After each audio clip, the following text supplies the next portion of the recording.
चर्चा करून आपण त्यांना एखाद दिवशी शनिवार वगैरे मुक्त शनिवार राहते ना अशा दिवशी आपण बोलू शकतो. ठीक आहे.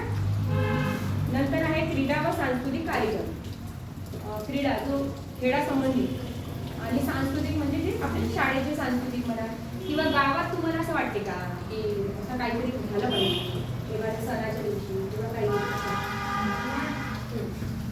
आपल्या गावामध्ये कबड्डी दरवर्षी होते, कोणत्या वर्षी क्रिकेट पण होते.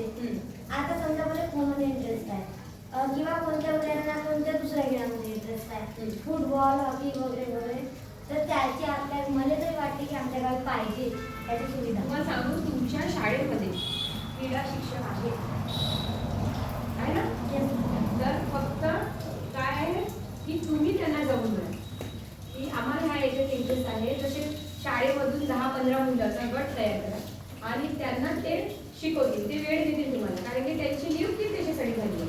क्रीडा शिक्षक कोण आहे आपल्या शाळेत? राघोटे मॅडम दिला तुम्ही आणि त्यांचे काही प्रॉब्लेम असतील तर ते येऊन डिस्कस करतील. ठीक आहे. आणि दुसरा शाळेत म्हणजे मुलांना गावात जसं क्रीडाचा जो पाहिजे तर तुमच्या शाळेतले काही व्यवस्थापन समितीचे काही लोक आले होते, त्यांच्याशी माझी चर्चा झाली आहे आणि आम्ही असं ठरवलं आहे की नदीच्याच बांधामध्ये नाही का रोड क्रॉस करण्यापेक्षा साईडला जर आपण घेतला बांधण्यापेक्षा शाळेला देणगी दिलेली जागा आहे आणि तिथेच आपण ग्राउंड तयार करायचा विचार आहे.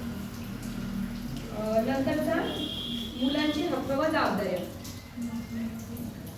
याच्यावर कोणी काय बोलले?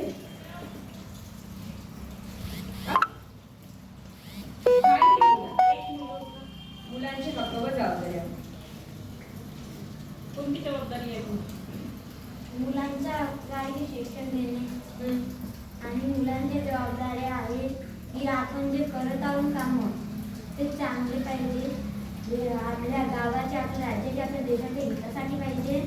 असं वाटते का पण आपल्या गावात असं होत आहे म्हणून? मला तर वाटते नाही होत आहे. तुमच्या शाळेत होत आहेत का? नाही. तुमच्या आज जी तुम्ही एवढे मग अशी आता याच्याकडे माझी